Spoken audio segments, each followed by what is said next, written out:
The divine plant, cannabis, and the secret of its double nature. They say it ruins lives. They call it a drug, a poison. But once it was a gift from the gods, a sacred key passed down through fire and smoke. What happened? What if this forbidden plant was never meant to destroy but to awaken? When you draw in the first plume of smoke, there is a gentle wave of warmth that unfurls from your belly to your fingertips. Your muscles ease as if the earth itself is cradling you. A slow breath out, and suddenly the boundaries of your skin feel porous. Every hair on your arms hums with electric awareness. Colors deepen. The faintest glow around candles or incense burners seems to pulse with life. Sounds gain dimension. A creaking floorboard becomes a symphony, each note resonating in your chest. Mentally, thought patterns unclench. The usual chatter of I and mine softens into a whisper. Your mind drifts free of time. Moments stretch into eternity, then contract into a singular point of presence. Memories and visions surface, fleeting images of golden geometry, of vast star fields spiraling into infinity. Spiritually, you sense an axis rising through your spine, awakening the pineal sanctum at your crown. A current of subtle energy, prana, ki, ruach, circulates in rings around your torso, spinning like a luminous wheel. You may glimpse archetypal symbols, the lotus, the Ouroboros, or silent figures bathed in astral light. Emotions flood without warning, waves of bliss so profound they bring tears, waves of melancholy so deep they demand surrender. Yet even the shadows feel sacred. In this altered state, the veil between self and cosmos thins, revealing that you are both observer and observed, breath and world. Beneath the poetry of visions and inner stillness lies a biological ritual, quiet, invisible, precise. When THC enters the bloodstream, it crosses the blood-brain barrier like a silent messenger. It mimics a natural neurotransmitter called anandamide, named after the Sanskrit word for bliss. This molecule binds to the CB1 receptors scattered across the brain. In the hippocampus, where memory bends. In the amygdala, where emotion sharpens. In the prefrontal cortex, where judgment blurs. The brain's default mode network, the seat of ego, narrative separation, begins to dim.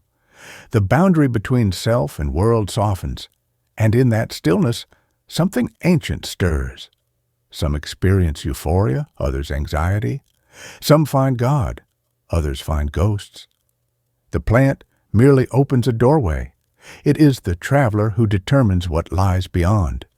Meaning does not emerge from the substance itself, but from the state you bring into it. If you carry fear, it may mirror your fear. If you bring reverence, it may unveil revelation. If your mind is cloudy, the visions may distort. But if your heart is still, you may hear the voice of something greater. This is not just chemistry. This is alchemy of the self. Every sacred gift misused becomes a blade. Cannabis was never meant for indulgence, yet for many it becomes the softest prison, a velvet fog that numbs pain while quietly severing the will. The mind learns to escape instead of endure. The body forgets how to process the rawness of life. Emotions are no longer felt fully, only witnessed behind a curtain of smoke. And slowly, the light dims. What begins as insight becomes repetition. What begins as vision becomes habit. Psychologically, dependency forms not from need, but from avoidance. A life too intense, too hollow, or too unprocessed finds shelter in the fog and forgets the path back. Energetically, the system destabilizes, the aura flickers with holes, leaked qi, entangled astral residues. The third eye, overstimulated and undisciplined, begins to attract not insight, but distortion. Some seekers speak of intrusive dreams, hallucinations crossing into waking life, sudden emotional collapses, even voices that do not belong to them. They say, "I opened something and it didn't close." This is not madness. This is misaligned awakening. A door opened without a key, a frequency reached without grounding, and the old bans, the burning of hemp fields, the criminalization, the moral panic were not born from wisdom, but from fear. Fear of what the plant reveals, fear of those who awaken too fast, and above all, fear of a power that no priest, no politician, no system can fully control. The sacred plant, once shrouded in taboo, now stands at the crossroads of tradition and transformation.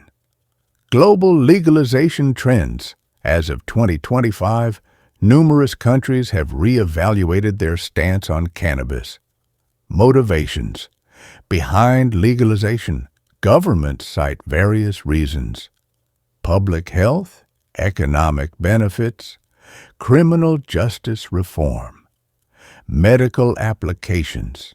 From ancient temples to modern streets, this plant has carried our prayers and our fears. It is medicine and menace, ceremony and habit, liberation and prison, a living paradox that reveals not the power of the leaf, but the power we bring to it. Every inhalation is a choice: to awaken vision, or to invite the void, to seek healing, or to escape the self. Cannabis does not decide our fate, we do. So before the smoke clears, ask yourself, what will this mirror show me? And remember, reverence tames power, knowledge guides intent, and only respect can keep the flame from burning too bright. Thank you for joining our exploration. If the call of the stars moved you, don't forget to like, comment, and subscribe. Until we meet again in the astral sanctum.